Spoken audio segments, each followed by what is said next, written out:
Let's see. Are you ready, Jason? I am, David. Okay, excellent. Good to see you. Good to see you as well. Let me see if I can get my screen up and running. This is Jason Dailey, whose job title he will describe, but he is with Facebook and he will be talking about Facebook ad creatives. Sure, David, is that up and is it looking good? Yes. Awesome. So I guess good morning and afternoon or evening. I know we have a wide audience from all around the world. So thank you everybody for joining. As David said, my name is Jason Dailey. I'm a head of agency lead at Facebook. And essentially in my role, my team and I work with agency partners to help them grow, to help them maximize their performance on the platform, and to help them drive performance for their clients. And today we're going to be talking about creativity and specifically everything that we know about DR creative.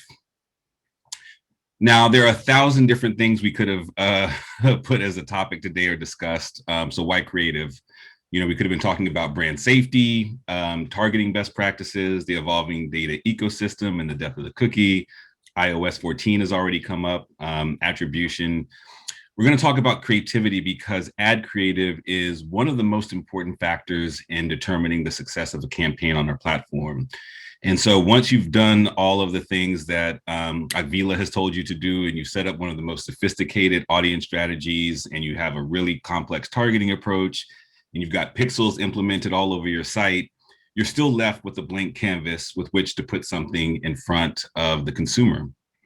And so if we go back in history, and particularly the history of DR creative, when we look at it through the years, you know, the formats have evolved from print to TV to the early days of digital and even to some of the first link ads on Facebook. But the creative formula hasn't really changed that much. You know, all these ads, whether it's Chuck Norris or a Snuggie or a gravity blanket, they all rely on price and product and cost to action. So very heavy text, a lot of product imagery, a reason to believe, and you know, a very compelling prompt to act. However, mobile has changed everything. So the widespread adoption and evolution of mobile presents a new opportunity for us as marketers as the lines really blur between traditional advertising and DR.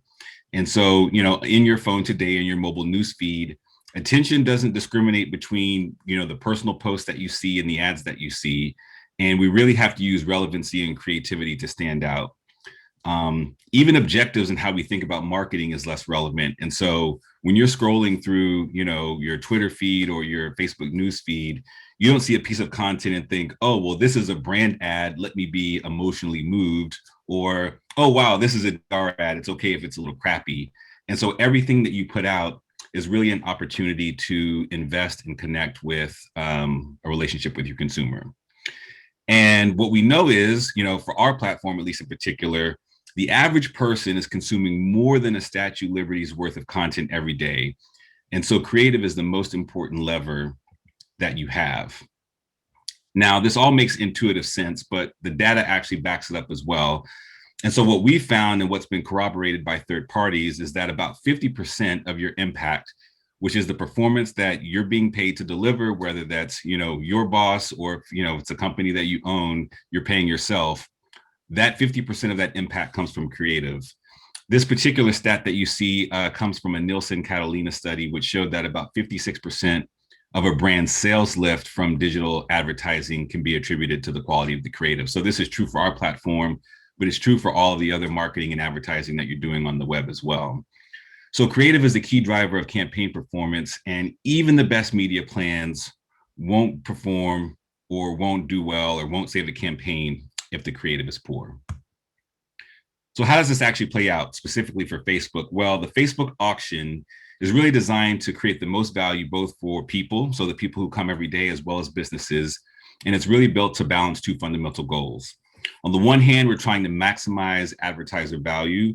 And then on the other, we're trying to create an optimal experience for the Facebook consumer. And so, of course, there are short-term things that people probably think that we do, but don't, in terms of going after, you know, more revenue or showing more ads per session or, you know, charging more to advertisers.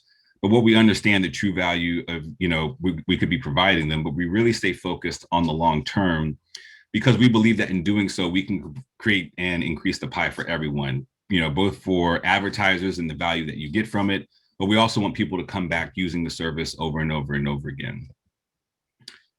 Now, since this is a search conference, I figured people would enjoy seeing an auction equation. And so the Facebook auction is really made up of three components. So first, you have your advertiser bid. And so this is the bid for the event that you've selected as your optimization goal. Hopefully it's not clicks, but it could be landing page views, it could be conversions. And this is essentially the max that you're willing to pay. It's not necessarily what you're going to actually pay, because that amount actually is based on the action rate and the outcome of the equation after the auction has actually run. The next thing that we incorporate is this thing called the estimated action rate, which is essentially the likelihood that an impression that is served to a particular person will lead to the desired result that you've outlined above. Then we incorporate user value, which is essentially how interested do we think this individual is going to find this particular ad that we put in front of them? And also, is this a high quality ad and experience? And then, so for every ad targeting a person, regardless of the type of bid or the objective it's using, we calculate essentially a total value in order to rank that particular ad against all of the other possible ads that that person is eligible to receive. And the highest total value is going to win the auction for that person at that moment in time. And so all this is pretty straightforward. And there are a lot of things that can actually impact that estimated action rate. And a lot of the things that, Agbila talked about, the objectives that you actually choose, the targeting parameters that you set up, and even the account structure. But what we know is good creative will increase the action rate and decrease your costs, and bad creative will decrease those action rates and ultimately increase the cost and the amount that you end up paying in the auction. So we know that creativity matters, but unfortunately for us, especially for folks who like to, turn knobs and dials, there's no silver bullet. And so there isn't the same equation that I can give you that's going to say, hey, this is what spits out or delivers the most impactful creative. But what we do know is that we can get better, and that more impactful performance creative can be achieved just by knowing the rules for building on the platform, by innovating with them, and then by knowing when to move outside of them and kind of color outside the lines, and testing and learning to understand what works for your particular brand or for your particular product or service. So how do we do that? First, it's important to have a good foundation and start with mobile best practices that, if you've heard someone from Facebook give a presentation, you've probably heard these before. So the first is, shorter in duration, all else being equal, typically is better.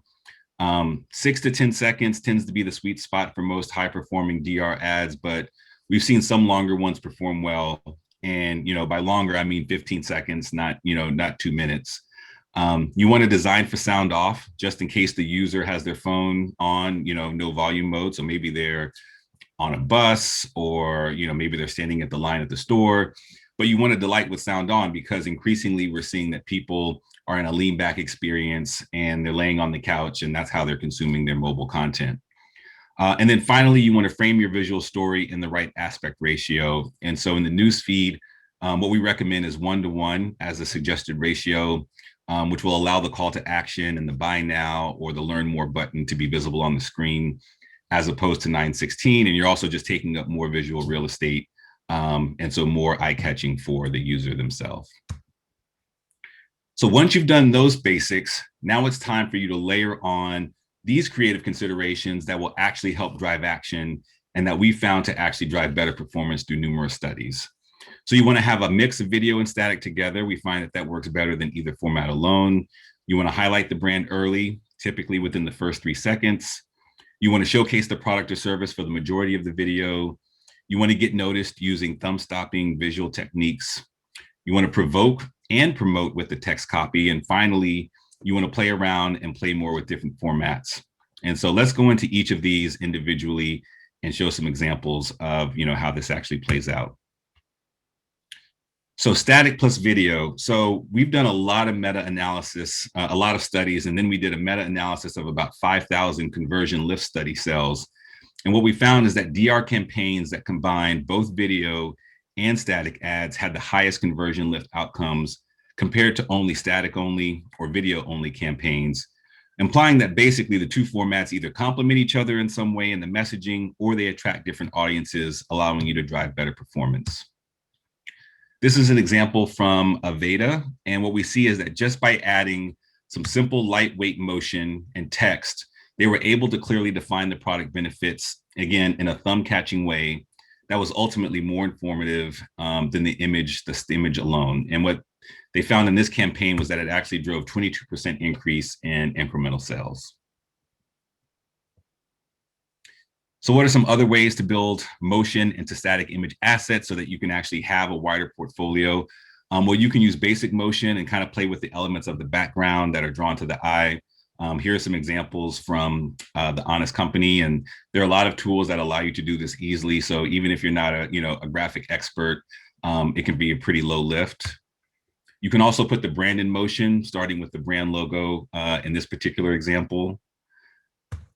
A lot of brands mess around or play around with putting the benefit in motion. And so this one is cycling through the different benefits to using Honest diapers. And then the final one is demo in motion. So this is talking about how to order online by picking a size, how to pick prints, and then how to get it delivered to your door.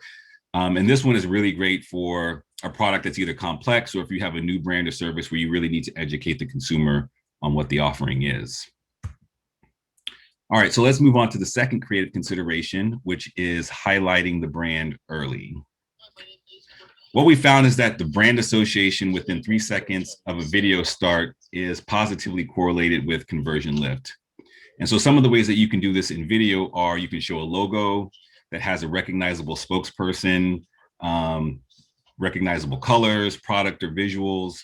You can superimpose a logo over a portion of the video ad, which is different than having kind of a brand card at the front, or you can reinforce your name in any of the captions or superimpose text.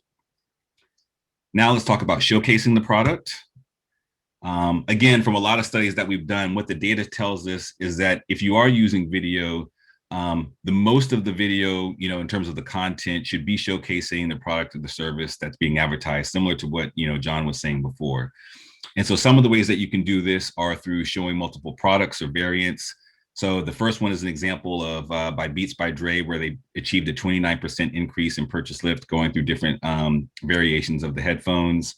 You can also highlight how the product can be used in a DIY kind of way, or through step-by-step tutorials, like in the second example from Ipsy.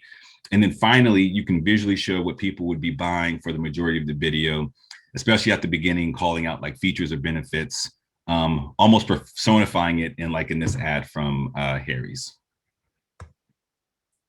Next is noticeability. And again, you've got people scrolling through, again, a Statue's Liberty worth of content every day, scrolling like this. What we also find is that the younger they are, the faster they tend to scroll. And so the question becomes, how can you stop these thumbs in newsfeed? Because we know that getting noticed and thumb stopping creative correlates, again, with higher DR performance. So here are a few tactics to consider when we think about stopping people in their newsfeed. This first example is about leading with shots of the hero product against a vivid background. You can see they're using contrasting colors and really putting this bag as the hero at front and center. You can also use attention-grabbing visuals. So this is Air Asia, and they use this kind of unique concept to stand out in feed. They're playing around with some creative conventions to really draw you as the viewer in. And then it quickly transitions to this full screen image with a very visible promotion. One note here is that you really want to avoid using thumbnails or images that are blurry, and you really want to focus on featuring people who are facing the viewer in the mobile device. Next, you can also try captions and overlays to emphasize key messages. So the text over picture in this ad, this is an ad by Sweat by Kayla, really guides you as the viewer and is asking you a question like, what drives you? And then it showcases a different range of workouts based on your particular interests. And then finally, you want to consider using quick movements and transitions between scenes. We see these a lot from brands and advertisers. This is an example from Fanatics, and it really relies on quick change copy. And there's persistent products that are obviously scrolling through, but that movement helps to draw in the audience as well. Next up is ad copy. And, for folks who are, paid search practitioners, if you spend a lot of time optimizing search campaigns, then you know how important ad copy can be. And so we've done a lot of research, both on the content and the consumers and how they use our products to learn really about their behavior and comprehension and how it can inform effectiveness. And so this is a little quiz. We're not going to do this in real time, given the number of people on the line, but the question would be, does anyone know, where the eye goes first when you typically look at an ad? And so what we find is, obviously this kind of makes sense, the video or the image first. But then what we find is people then go to the copy at the top. Then they transition to the brand. And then finally, they go down to the comments. And so you want to make sure that you're putting, the most critical information in the video, but you also want to make sure that you're reinforcing it with effective ad copy as well. And there are a few ways that you can do this. You can ask questions of the consumer to generate curiosity and interest. You can reinforce or highlight the promo or the call to action. One important note here is that to keep it short and sweet. And so we found that keeping the text under 280 characters is associated with higher DR lift. It may just be because you're not overwhelming them. Maybe it's just easier for them to tease out kind of what the core thing that you want them to do is. But what we found is basically shorter is better. And then finally, you want to be sure that you're taking advantage of the full palette of ad formats and placements that are available to you. One thing that we know is that you can't predict in advance where your next consumer is going to be. But if you have the right assets available and you've opted into as many placements as possible, you can let the algorithm do that for you. And so I think Agvila's examples with stories and with the polling ads are really great examples of how you want to use as many different formats as possible to engage the audience and to really draw them in.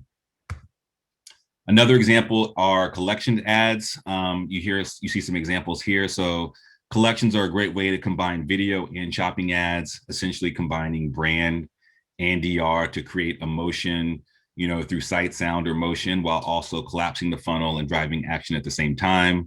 So you can get them excited about whatever your product service is, but then don't make them wondering about where they have to go or what to do next. Make it easy for them to actually just go in and buy your product or service. And then again, if you've been to a Facebook presentation in the last 2 years, you've likely heard us talk a lot about the rise of stories and how much time is being spent in these environments.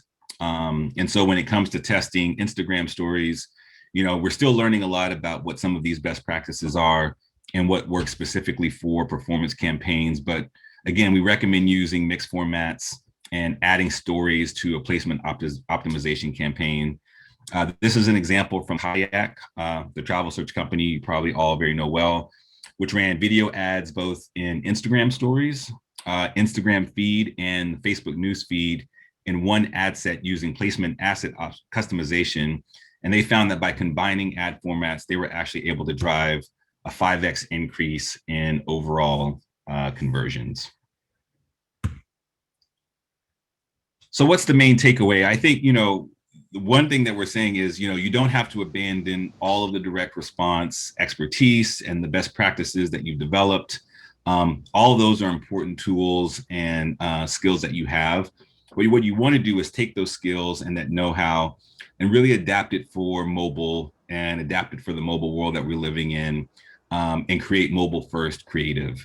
And the good news is that all of these techniques and best practices are applicable, on Facebook and Instagram, but they're applicable to Snapchat. A lot of them are applicable to Twitter or to TikTok. And so if you actually start building your creative capability and you start infusing them with these best practices, you're going to see that the results and the impact are incorporated across all of the marketing efforts that you do. So just as a recap, what are the key kind of DR creative tactics that you want to make sure that you're thinking about? Again, using a mix of static and video, highlighting the brand early within those first 3 seconds, really making sure that you're showcasing the product or the service, using thumb stopping creative to get those thumbs stopping, You want to provoke and promote with the ad copy. So don't forget about the ad copy, even though the image and the video are important. And then finally, you want to play a lot, play around, and test and learn to see how it actually works best for your brand. And with that, I'll be happy to take any questions. Great. Thank you so much, Jason. Good stuff. Good examples. We don't have any questions queued up. I've got one, which is any special consideration for carousel ads? I think it depends on your strategy. Some people use carousel ads as a way to highlight complementary products, and so you might think, hey, if I'm going to show, let's say a shirt is kind of the hero product, do I also want to share complementary, clothing or shoes that go along with it? Where some people will actually use, carousel ads to actually kind of focus within a particular category. And so if I have a belief that these consumers are interested in shoes, and I'm going to maybe show different variations to help, identify the thing that's going to be most interested to them. So I think it's about how do you understand what your campaign objective is, and then connect that back to the actual creative that you're using. Gotcha. I also liked a lot the examples that showed what's possible without necessarily having video assets. Any sources or resources for how advertisers can find or can be inspired? Yeah, for sure. There are a lot of tools out there. I get a lot of ads myself for apps that will allow you to take photos that you have or images that you have and add lightweight motion. I know Adobe has a suite of products that allow you to do it. I would, just do a search and you'll find a lot. And again, most of them aren't very complicated. They're pretty easy to use and can get you up and running pretty quickly. Good. I think I might have a couple more questions here, except I can't find them.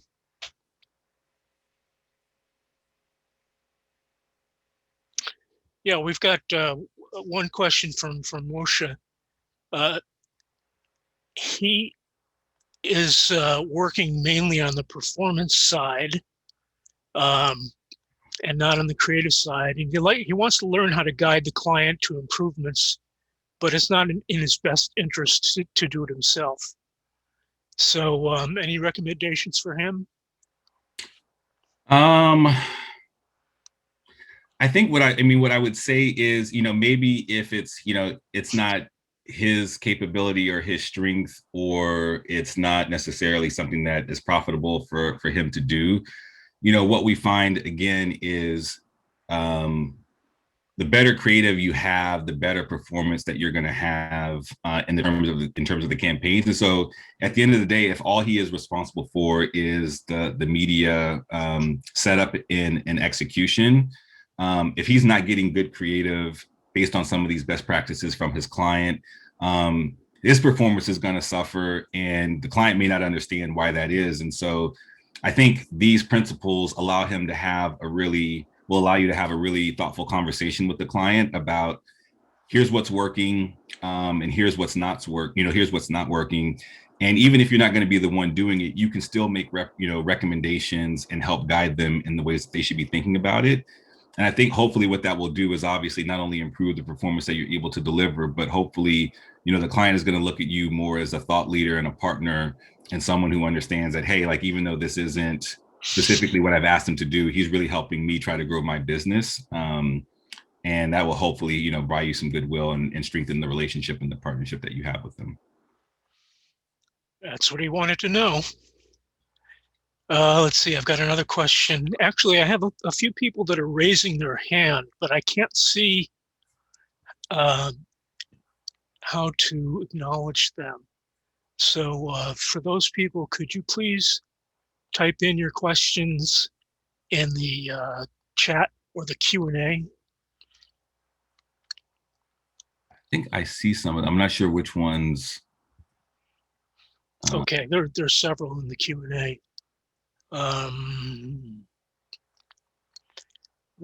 This is a good question from Alex. What about B2B companies, mainly software as a service? What are some suggestions for standing out on Facebook and Instagram? Yeah, so I think there are a few things there. In terms of what we see, B2B advertisers do, I think helping to talk about innovation and thought leadership are a couple of the key strategies. I think it's also important to understand like where the target consumer is in their journey. And so, are you doing a kind of a discovery campaign where you're trying to source leads, or are you retargeting people who are already familiar with your product and service? Because that obviously is going to inform the kind of messaging that you want to do. But I think obviously most B2B sales are it's a longer sales lead.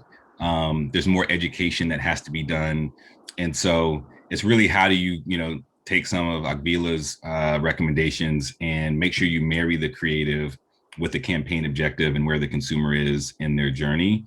I would say if they work both well on Facebook and Instagram. The good thing about your target consumer is that they're probably using one of those services. And so you can find them there. It's just a matter of what message do you want to put in front of them. Gotcha. Let's see. Do you recommend separate ad sets to test different placements within Facebook Ads Manager? Usually it depends, not at first. I think it depends on, the operational lift that, and support that you have. Typically what we would recommend is allowing the algorithm to really maximize across ad sets and campaigns. And so, but I won't say that's a given rule. Some advertisers find more performance by separating them. And so, I think the recommendation here is that I would say try to combine things as much as possible, but then test and learn and see if that actually is what works for your business. Gotcha.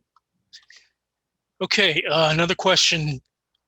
Any advice for small businesses that want to stand out or compete with larger brands and bigger budgets? Yeah, again, I think that, the thing here is these, best practices apply to, whether or not you have a small hardware store, or if you're a big Fortune 500 brand. I think obviously, you may not have the resources. And so taking advantage of, some of those tactics that we talked about before in terms of free, tools are going to be more helpful. I think also this is also where you want to be smart with your targeting strategy in terms of making sure that you're reaching, the right audience. And so if you do have a local business or service, how can you use geo-targeting to your advantage to make sure that you're hitting the right consumers? And then I think finally, what's different or unique about the business that you have, and being a small business, how do you connect with the community on a deeper level? I think that the strategic advantage that you have is, more likely than not, you're a part of that community. And so you understand the members of the community and what's important to them. And so take advantage of that and connect to that, both in the messaging and into the way that you're trying to promote your brand or service. Gotcha, good. Okay, last question, although I'm going to save some for the panel discussion. Dawson was interested in the mobile advice you had given. Kind of in that context, would you consider long copy to be out of date or less useful? Well, what we typically say is, whether it's the length of the video or the length of the copy is, it should be as long as it needs to be, but as short as it can be. And so I think the biggest difference between consumers today and engagement today is that people have much more, the attention spans are shorter. As we talked about, people do, like, if you just watch people, at a sporting event, like you used to be able to do, or, on a plane or on a bus, people scroll really fast. And so you have a couple of seconds to capture that attention. You don't have someone just kind of sitting in front of a TV, although some people obviously still do that, or listening to the radio. And so the biggest difference is, it has to be able to capture someone's attention really quickly, or else they're moving on to whatever the latest TikTok dance is, or some other post that they're seeing in their feed. And so that's probably one of the biggest differences from, creative and DR creative, how it used to be versus what it is today. Super. Thank you again, Jason. You did a great job. Appreciate it. For sure. And will you be around for the panel discussion? I certainly will. Yeah, looking forward to it. Excellent. Good. Thank you.